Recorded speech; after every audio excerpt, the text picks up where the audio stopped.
The Barbican traditionally shows work that crosses disciplines. It shows artists, scientists, researchers, and this exhibition's really brought all of that together. My name's Anna Holsgrove, and I'm assistant curator on the AI More Than Human exhibition at the Barbican Centre, London. I've worked at the Barbican for just over a year now. I came to work on the AI More Than Human exhibition. Before that, my background was in architecture and design, so the Barbican is somewhere that I've always wanted to work. It's a building that I've studied before and always admired for how brave it's been in its experimental approach, in terms of the architecture and its original design, and also in terms of its programming. It feels like it's always pushing the boundaries and is always at the forefront of what's happening next. Hi, I'm McConnon. I'm head of Barbican International Enterprises, and my role is to produce these larger exhibitions at regular intervals that take place throughout Barbican Centre. Way back in 2002, we did a big exhibition, Game On, that looked at the history, culture, future of video games.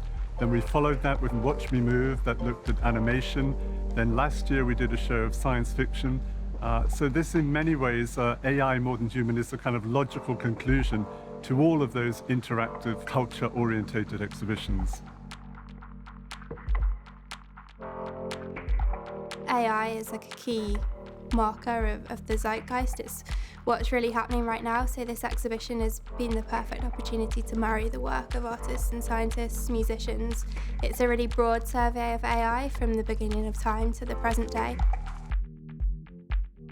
Importantly, in the exhibition, the artists aren't just artists. Some of them are collaborating with scientists, some of them are scientists in their own right, and I think that AI is really being used as a tool by lots of different people to find out different solutions and to be used in different ways and more unusual ways, and I think that the fluidity of how it's used between people is really important.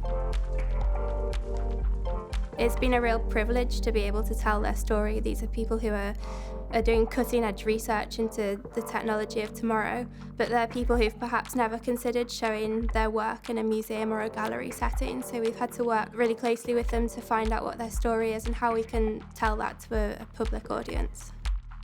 I think the timing is perfect.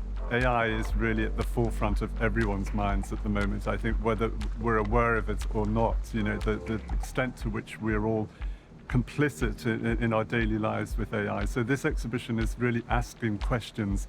It's asking people, are they aware of their involvement in AI? Are they happy with the information that they're giving over to these different bodies and websites? And really just causing people to question this revolution that's taking place around them.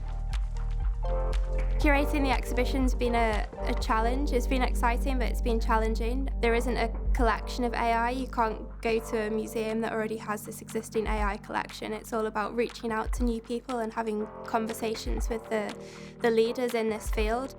In that sense, it's been different to curating other shows where you've maybe got a collection to work with, or you can look at more historic material. I hope people are curious when they walk into the exhibition. I hope that it challenges their perceptions of AI, and I hope that this will give them the opportunity to discover a bit more, to understand how AI is already being used in their day-to-day life and really see the opportunities for them to collaborate with AI and to use it in different and unexpected ways. I hope that it will surprise them and give them a sense of wonder and intrigue.